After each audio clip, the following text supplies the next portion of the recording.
ములుగు జిల్లా మేడారం జాతర పరిసర ప్రాంతాల్లో జరుగుతున్న అభివృద్ధి పనులను మంత్రులు సీతక్క, పొంగులేటి శ్రీనివాసరెడ్డి పరిశీలించారు.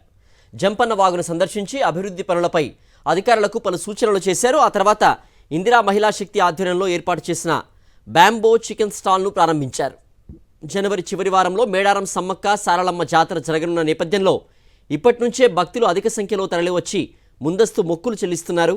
అయితే జాతరలో జరుగుతున్న అభివృద్ధి పనులపై భక్తులు అసంతృప్తి వ్యక్తం చేస్తున్న నేపథ్యంలో అనుకున్న తేదీలోపు పనులన్నీ పూర్తి చేయాలని అధికారులను మంత్రులు ఆదేశించారు.